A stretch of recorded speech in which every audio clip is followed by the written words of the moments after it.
रिक्त स्थानों की पूर्ति कीजिए। भिन्न 1/4 का दशमलव रूप क्या होगा? 4 का भाग जब हम 1 में देंगे तो हमें प्राप्त होगा 0.25।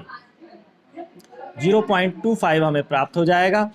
इसी प्रकार दूसरा है बिंदु 3, 4 में भुज का मान है। भुज का मान कितना हो जाएगा? 3 हो जाएगा, क्योंकि कोटि है 4 और भुज है 3। पहले वाले मान को बोलते हैं भुज और बाद वाले मान को बोलते हैं कोटि। अगला नंबर 3 है, हो जाएगा तो यहाँ पर 100/4 का मान 25 प्राप्त होगा। आगे है हमारा चौथे नंबर का, तो चौथे नंबर में है 1/3। 1/3 का अनुपात वास्तव में किसके बराबर होगा? 1/3 का अनुपात यहाँ पर हमें किसके अनुपात के बराबर होगा? तो देखिए यहाँ पर 1/3 है, तो 3 में किसका गुणा किया तो 6 प्राप्त हुआ, 3 में 2 का गुणा किया तो 6 प्राप्त हुआ। वैसे ही अंश के 1 में हम 2 का गुणा करेंगे तो 1 दूनी 2 प्राप्त होगा। तो यहाँ पर हमें क्या प्राप्त हो जाएगा? 2/6 चौथे नंबर ऑप्शन में, अर्थात इस खाली जगह पर क्या प्राप्त होगा? 2 हमें रखना होगा और उत्तर होगा हमारा 2/6। पांचवें नंबर में अब देखिए, पांचवें नंबर में 1/100 का मान होगा। जब 100 का भाग हम 1 में देंगे तो 0.01 प्राप्त होगा। एक शंकु की तिर्यक ऊंचाई 13 सेंटीमीटर तथा त्रिज्या 5 सेंटीमीटर है, तो इसकी ऊंचाई होगी। अब देखिए हमारे पास क्या क्या है। शंकु की तिर्यक ऊंचाई दी हुई है, एल का मान चलिए हम लेते हैं। एल का मान हमें कितना है? 13 प्राप्त है। त्रिज्या आर का मान कितना प्राप्त है? 5 प्राप्त है। तो ऊंचाई हम कैसे ज्ञात करेंगे? शंकु जो होता है यहाँ पर समकोण त्रिभुज निर्मित करता है, तो तिर्यक ऊंचाई 13 और त्रिज्या 5 होने से ऊंचाई हमें यहाँ कितनी प्राप्त हो गई? 12 सेंटीमीटर प्राप्त हो गई। फिर अगला हम लेते हैं 3x वर्ग में x⁻3 में x⁻3 का गुणांक है, तो यहाँ पर x⁻3 के सामने 3 है, अर्थात इसका गुणांक कितना है? 3 है। फिर 8वें नंबर पर देखिए, यदि 2 आसन्न कोणों का योग खालिस्तान हो तब वे रैखिक युग्म बनाते हैं। देखिए यदि 2 आसन्न कोण हैं, हम लेते हैं कि 2 आसन्न कोण हैं, इन दोनों का योग 180 अंश है, तो वे रेखीय युग्म, योग 180 अंश यदि है दोनों का, तब हम कहेंगे कि वे रेखीय युग्म निर्मित करते हैं, या रेखा के एक ही ओर बने सभी कोणों का योग 180 अंश होता है, ऐसे कोण रेखीय युग्म निर्मित करते हैं। नंबर 9 है, किसी वर्ग की उच्च सीमा एवं निम्न सीमा का अंतर वर्ग का आकार या वर्ग चौड़ाई कहलाते हैं। इन अंतर को हम बोलते हैं वर्ग का आकार या वर्ग चौड़ाई। प्रायिकता का अधिकतम मान क्या हो सकता है? अधिकतम मान 1 हो सकता है। मान अधिकतम एवं न्यूनतम मानों का अंतर आंकड़ों का खालिस्तान कहलाता है। जब हम अधिकतम मान में से न्यूनतम मान को घटाएंगे तो यह कहलाएगा आंकड़ों का परिसर कहलाता है। उच्चतम मान में से निम्नतम मान को घटा देंगे, जो अंतर प्राप्त होगा वह आंकड़ों का परिसर कहलाता है। फिर हम लेते हैं 0.78 प्लस 2.38, दोनों का योग करते हैं 0.78 और इसमें हमें जोड़ना है 2.38। तो चलिए जोड़ते हैं, 8 और 8 मिलकर 16 हो गया, 16 की 6 हासिल का 1 हो गया, 7 और 3 10 और 11 की 1 हासिल का 1 हो गया, 2 और 1 3, 3.16 प्राप्त हुआ। अब हमें 13वें नंबर का खालिस्तान देखते हैं। वह समांतर षटफलक जिसका प्रत्येक फलक आयत हो खालिस्तान कहलाता है। जिसका प्रत्येक फलक आयत हो, ऐसे समांतर षटफलक को हम घनाभ कहते हैं। आकृति में स्पष्ट नहीं दिख पा रहा होगा, लेकिन इसे हम घनाभ कहते हैं, जिसके सभी फलक जो हैं आपस में एक दूसरे के समांतर हैं, इसलिए समांतर षटफलक हैं। अब हम 14वें नंबर का प्रश्न लेते हैं। 14वें नंबर में है कि 3/4 ऋण 1/4 का मान क्या होगा? तो हर में 4 का 4 प्राप्त हो जाएगा, अंश में 3 ऋण 1 अर्थात 2/4, और जिसे हम काटेंगे तो 1/2 प्राप्त होता है। अब हम 15वें नंबर पर आते हैं। 15वें नंबर का खालिस्तान है कि एक घनाभ एक घनाभ में कुल फलकों की संख्या होती है। घनाभ में कुल कितने फलक होते हैं? 6 फलक होते हैं और प्रत्येक फलक आयताकार होता है। फिर यहाँ पर हम लेंगे 1/2 और 1/2 का जब हम योग करेंगे तो हर यहाँ पर समान है, तो 2 का हो गया 2, अंश में हो जाएगा 1-1, मतलब 2/2 प्राप्त हुआ। और जिसे हम हल करेंगे तो कितना प्राप्त होगा? 1 प्राप्त होगा। 17वें नंबर का प्रश्न हम लेते हैं। यहाँ पर 17वें नंबर में है, बेलन के संपूर्ण पृष्ठ का क्षेत्रफल होता है 2πr h/r। अगला हम लेते हैं 18वें नंबर में 0.19 किलोमीटर बराबर होता है खालिस्तान मीटर के।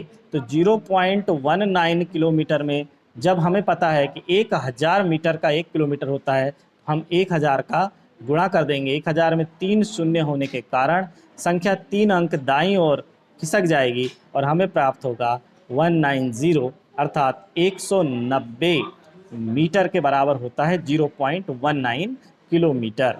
अब हम लेते हैं 19वें नंबर का खालिस्तान। एक घन में कोरों की संख्या होती है। एक घन में कुल मिलाकर 12 कोरें होती हैं। इस तरह से होता है घन जिसका प्रत्येक फलक वर्गाकार होता है। इस तरह से ये घन है और घन में ये 4 और 4 और ये खड़ी वाली 4 मिलकर टोटल 12 कोरें होती हैं। सभी प्रायिकताओं का योगफल 1 होता है। 20वें नंबर में है कि सभी प्रायिकताओं का योगफल 1 होता है। 21वां है कि 1/2 को जब हम 2 से गुणा करेंगे तो 1/2 गुणा 2, 2 से 2 जब कट जाएगा तो हमें क्या प्राप्त होगा? 1 प्राप्त होगा। 22वें नंबर का खालिस्तान है कि 1/4 धन 3/4 को जब हम हल करेंगे तो 4 का हमें 4 प्राप्त हो जाएगा, अंश में आएगा 1 धन 3, और जब हम इसे जोड़ देंगे तो 4/4 और काटने पर प्राप्त होगा 1। तो यहाँ पर हमें प्राप्त हुआ 1। फिर आगे आया 23वें नंबर का खालिस्तान है। समांतर चतुर्भुज के दोनों विकर्ण परस्पर खालिस्तान करते हैं। तो समांतर चतुर्भुज के दोनों विकर्ण परस्पर समद्विभाजित करते हैं। इस तरह से हम कोई भी एक समांतर चतुर्भुज ले लेंगे और उसके विकर्ण हम देखेंगे कि ये वाली भुजा इसके बराबर और ये वाला इसके बराबर है। तो समांतर चतुर्भुज के विकर्ण एक दूसरे को समद्विभाजित करते हैं। बहुपद 2 ऋण x वर्ग धन x की घात 3 में x वर्ग का गुणांक है। x वर्ग के सामने यहाँ पर ऋण लिखा हुआ है, मतलब ऋण x वर्ग, इसे हम लिख सकते हैं ऋण 1x वर्ग, अर्थात x वर्ग का गुणांक क्या है? ऋण 1 है। 25वें नंबर का खालिस्तान है। कोण बनाने वाली दोनों किरणें खालिस्तान कहलाती हैं। कोण बनाने वाली दोनों किरणें क्या कहलाएंगी? भुजाएं कहलाती हैं। आगे 25वें नंबर के बाद 26वां नंबर आया। तिर्यक रेखा के एक ही ओर के अंतः कोणों को खालिस्तान क्रमागत खालिस्तान कहा जाता है। शह अंतः कोण। 9 की घात 1/2 का मान होगा। 9 की घात 1/2 को हम लिख देंगे 3 की घात 2, मतलब 9 हो गया, उस पूरे की घात 1/2 हो गया। और जब हम इसे हल करेंगे तो 3 की घात 2 m की घात n वाला फार्मूला से ये 2 से 2 कट जाएगा, 3 की घात 1 प्राप्त होगी जिसका मान 3 प्राप्त होगा। आगे है 0.4 को हम लिख सकते हैं दशमलव का 1 और 2 संख्या है, उसके बाद तो 2 शून्य हमने लगा दिया, ऊपर हो गया 40, इसे हम प्रतिशत में लिख पाएंगे 40%। 40% सही उत्तर है। 29वें नंबर में बहुपद में सब बड़े घातांक को बहुपद के घात कहते हैं। वही है जिसमें चर की सबसे बड़ी घात होती है, वही बहुपद की घात होती है। एक बीजीय व्यंजक जिसमें चर के घातों में अनेक पद हों तो खालिस्तान कहलाता है। तो अनेक पद यदि हैं तो ऐसे बीजीय व्यंजक को हम बहुपद कहते हैं। ध्यान रखेंगे, एक बीजीय व्यंजक जिसमें चर के घातों में अनेक पद हों तो वह बहुपद कहलाता है। किसी समबाहु त्रिभुज का प्रत्येक कोण 60 अंश का होता है। अभी हमने देखा है किसी समबाहु त्रिभुज का प्रत्येक कोण 60 अंश का होता है। दोनों अक्षों के कटान बिंदु को हम क्या कहते हैं? मूल बिंदु कहते हैं, इसके निर्देशांक 0 0 होते हैं, हम मूल बिंदु कहते हैं, उसे मूल बिंदु लिखेंगे हम। बहुपद में चर की घात सदैव, बहुपद यदि है तो उसमें चर की घात सदैव पूर्ण संख्या में होनी चाहिए, तभी तभी वह पद बहुपद कहलाता है। घातें ऋणात्मक भी नहीं होनी चाहिए चर की, और करणी के अंदर भी नहीं होनी चाहिए।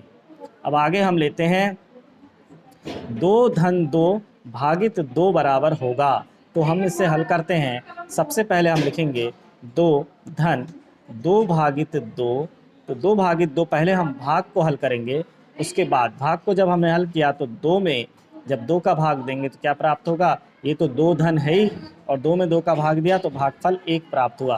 तो 2 और 1 का योग हमें कितना प्राप्त हुआ, 3 प्राप्त हुआ। ऑप्शन हाँ, यहाँ पर आंसर आ जाएगा 3। फिर 35वें नंबर का प्रश्न है, सरल रेखा का वह भाग जिसके 2 अंतः बिंदु हों क्या कहलाएगा। 2 अंत बिंदु हों, 2 अंत बिंदु हैं यदि सरल रेखा का वह भाग जिसमें दोनों अंत बिंदु होते हैं, ऐसे भाग को हम क्या बोलते हैं, रेखाखंड कहते हैं। 36वें नंबर का प्रश्न है, जब 2 किरण एक ही अंत बिंदु से आरंभ होती हैं तो एक खालिस्तान बनता है।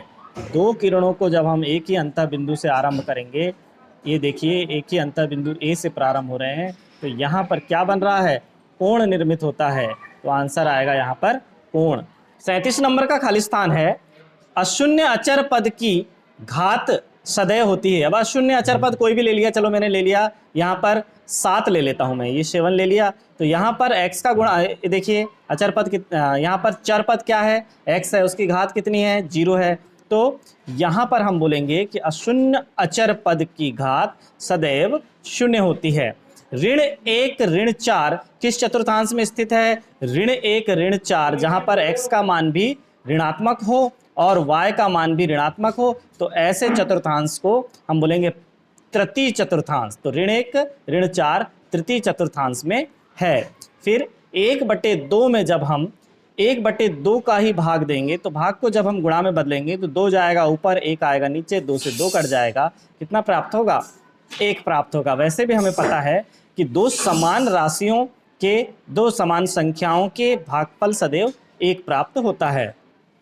यदि 3 या अधिक बिंदु एक ही सरल रेखा में हों तो वे कहलाते हैं संरेख बिंदु कहलाते हैं, संरेख बिंदु कहलाते हैं। आगे आया 4/3 ऋण 1/2, 4/3 में से जब हम 1/2 को घटाएंगे तो हमें क्या प्राप्त हो जाएगा, दोनों के हर समान करने के लिए 3 और 6 का हम एलसीएम लेंगे, 3 और 2 का एलसीएम लेंगे जो कि 6 प्राप्त होगा।